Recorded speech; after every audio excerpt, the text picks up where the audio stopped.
महाभारत दुनिया का सबसे बड़ा महाकाव्य ग्रंथ है, जिसे भारत का सबसे ऐतिहासिक ग्रंथ माना गया है। हिंदुओं के काव्य ग्रंथ को पंचम वेद माना जाता है। महर्षि वेदव्यास ने संपूर्ण विवरण के साथ ये ग्रंथ लिखा था।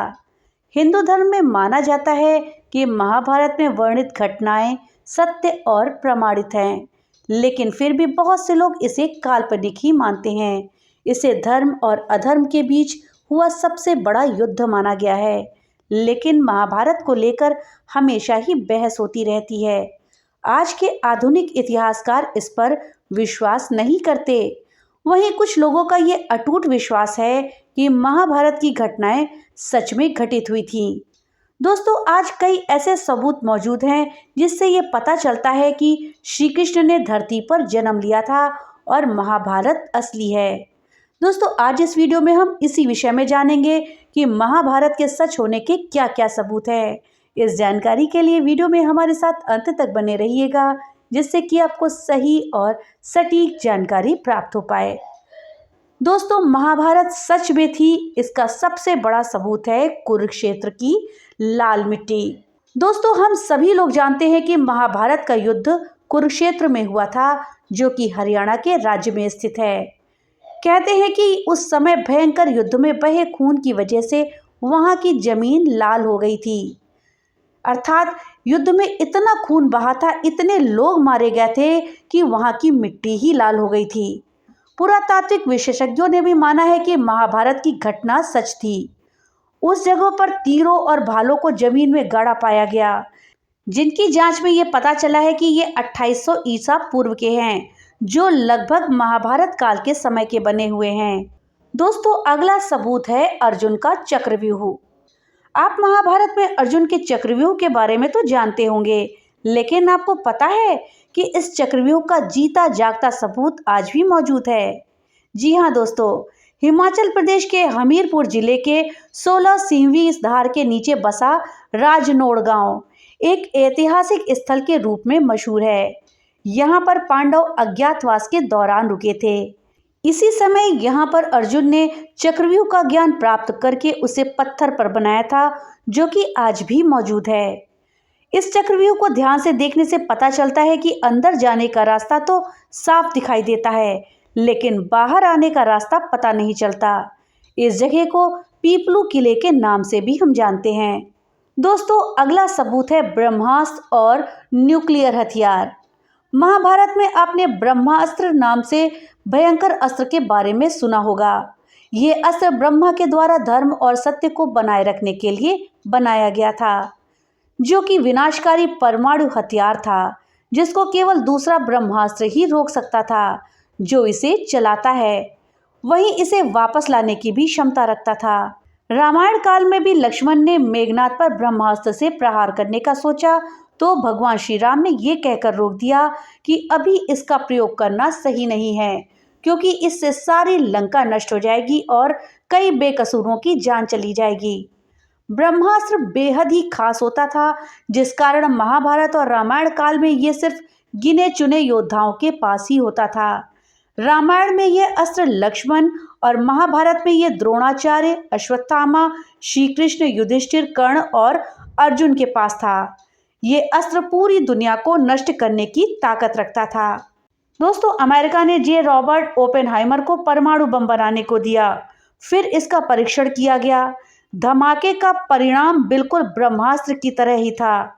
इसके बाद वैज्ञानिकों ने भी मान लिया कि इस तरह का शस्त्र महाभारत में इस्तेमाल किया गया था। वीडियो में आगे बढ़ने से पहले आपसे एक छोटी सी रिक्वेस्ट है कि अगर अभी तक आपने वीडियो को लाइक नहीं किया है तो कृपया वीडियो को लाइक कर दें और ज़्यादा से ज़्यादा शेयर करें, जिससे कि ये जानकारी अधिकतर लोगों तक पहुंच पाए। और हाँ, अगर चैनल पे पहली बार आए हैं तो कृपया चैनल को सब्सक्राइब कर दें और बेल आइकन दबाना ना भूलें, जिससे कि मेरी वीडियो सबसे पहले आप तक पहुँच सके। तो चलिए वीडियो में आगे बढ़ते हैं और जानते हैं महाभारत काल के सच होने के अगले सबूत के बारे में। दोस्तों, अगला सबूत है श्री कृष्ण की द्वारिका नगरी। भगवान श्री कृष्ण को द्वारका का राजा कहा जाता था और महाभारत में इस बात की जानकारी मिलती है। ये नगरी जल में डूब गई थी, यानी कि पूरा का पूरा नगर पानी में समा गया था। दोस्तों, आपको जानकर आश्चर्य होगा कि पुरातत्व विभाग को गुजरात के पास समुद्र के नीचे एक पुराना शहर मिला है और इसके सबूतों से ये पता चलता है कि यही द्वारका नगरी है जिसका वर्णन महाभारत में किया गया था। दोस्तों, पौराणिक कथा के अनुसार जब महाभारत के युद्ध में पांडवों के द्वारा अपने रिश्तेदारों का खून बहाया गया तो भगवान शिव उनसे अत्यंत क्रोधित हो गए थे। फिर श्री कृष्ण के कहने पर सभी पांडव माफी मांगने के लिए निकल पड़े। गुप्त काशी में पांडवों को देखकर भगवान शिव वहां से अदृश्य होकर अन्य स्थान पर चले गए थे। इस स्थान को केदारनाथ के नाम से जाना जाता है।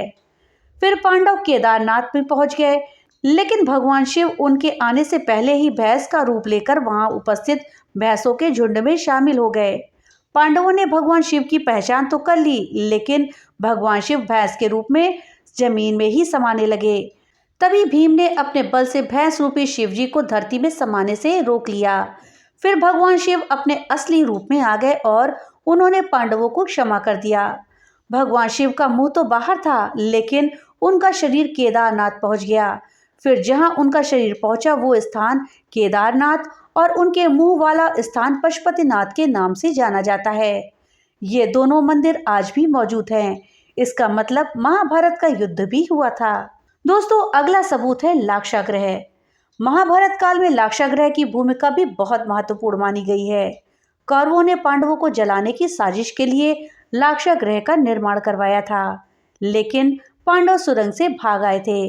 दोस्तों, कहा जाता है कि आज भी ये सुरंग उत्तर प्रदेश के बरनावा नामक स्थान पर मौजूद है। दोस्तों, अगला सबूत है महारथी कर्ण का अंगराज्य। कुंती के सबसे बड़े पुत्र दानवीर कर्ण अंग देश के राजा थे, जो उन्हें दुर्योधन ने उपहार स्वरूप भेंट किया था। आज अंग देश को उत्तर प्रदेश के गोंडा जिले के नाम से जाना जाता है। जरासंध के द्वारा अपने राज्य के कुछ हिस्सों को कर्ण को देने की भी बात कही जाती है, जो आज भी बिहार के मुंगेर और भागलपुर जिले के नाम से जाने जाते हैं। इन राज्यों का स्थान वही है जहां कल था। इसे चाहकर भी बदला नहीं जा सकता। इस बात से ही आप इस बात की सच्चाई का पता लगा सकते हैं। दोस्तों, जिन्होंने भगवत गीता पढ़ी होगी वो ये भी जानते होंगे इसमें ज़्यादातर श्लोक 2 लाइनों में लिखे गए हैं। आप किसी भी श्लोक को पढ़ें और समझें तो वो कम शब्दों में और बहुत अधिक बात कह देने वाला श्लोक है, जैसे गागर में सागर। गीता में जो बातें लिखी हैं वो किसी सामान्य व्यक्ति के द्वारा नहीं बताई जा सकती हैं, भले ही मानव सभ्यता का काफी विकास ही क्यों ना हो गया हो। लेकिन आज भी गीता में वो ज्ञान है जो अकल्पनीय है, जिसे सामान्य व्यक्ति सोच भी नहीं सकता, जिसे सिर्फ भगवान ही बता सकते हैं। ये सबूत है कि भगवान श्री कृष्ण थे जिन्होंने गीता का ज्ञान अर्जुन को दिया था। अगर अर्जुन थे तो पांडव भी थे। इसका मतलब महाभारत का युद्ध भी हुआ था। दोस्तों, कुरुक्षेत्र के पास ही भारतीय पुरातत्व विभाग को खुदाई के समय बेहद ही विशाल आदमी का कंकाल मिला था, जिसको देखकर ये पता चलता था कि ये कंकाल किसी साधारण मनुष्य का नहीं है। तभी ये बात उठने लगी कि यह कंकाल घटोत्कच का था। महाभारत काल के घटोत्कच के बारे में तो आप सब लोग जानते होंगे। जब भीम और हिडिंबा का पुत्र घटोत्कच महाभारत के युद्ध में लड़ाई करने आया था, तब कर्ण ने अपनी शक्ति से उसको मार दिया था। महाभारत के महाकाव्य में दिया गया घटोत्कच का वर्णन भी इसी कंकाल के समान था। दोस्तों, अश्वत्थामा महाभारत के उन सबूतों में से एक है जो इसके साथ सोने का वास्तविक सबूत है। द्रोणाचार्य का पुत्र अश्वत्थामा अत्यधिक बुद्धिमान और प्रभावशाली था। बचपन से ही अश्वत्थामा के माथे पर एक मणि थी, जिस कारण उसे कोई नहीं हरा सकता था। इतिहास में कई बार लोगों ने अश्वत्थामा को देखे जाने की बात कही है। इतिहास में तो ये भी लिखा है कि अश्वत्थामा ने ही पृथ्वीराज चौहान को उनका शब्द वैदिक बाण चलाना सिखाया था। आज भी भगवान शिव का एक ऐसा मंदिर है जहां अश्वत्थामा रोज सुबह आकर जल और फूल चढ़ाते हैं। जब महाभारत के युद्ध में अश्वत्थामा के पिता गुरु द्रोणाचार्य को कपट नीति अपनाकर मार दिया गया था, तो अश्वत्थामा ने गुस्से में आकर द्रौपदी के 5 पुत्रों का सोते समय वध कर दिया था। फिर अर्जुन गुस्से में आकर अश्वत्थामा का पीछा करने लगे। तभी अश्वत्थामा ने अर्जुन पर ब्रह्मास्त्र छोड़ दिया और फिर अश्वत्थामा ने ब्रह्मास्त्र को अभिमन्यु की पत्नी उत्तरा के गर्भ की तरफ मोड़ दिया। श्री कृष्ण ने अबोध बालकों और स्त्री की हत्या को अधर्म बताकर गुस्से में आकर अश्वत्थामा के माथे से मणि निकाल ली और कलयुग के आखिर तक उन्हें पृथ्वी पर भटकने का श्राप दे दिया। तो दोस्तों, ये थी जानकारी महाभारत के उन सबूतों के बारे में जो आज भी मौजूद हैं और महाभारत काल के सच होने का दावा करते हैं। जानकारी आपको कैसी लगी हमें कमेंट बॉक्स में लिख करके जरूर बताइएगा। तो मिलते हैं अगली नई वीडियो के साथ, तब तक के लिए राधे राधे।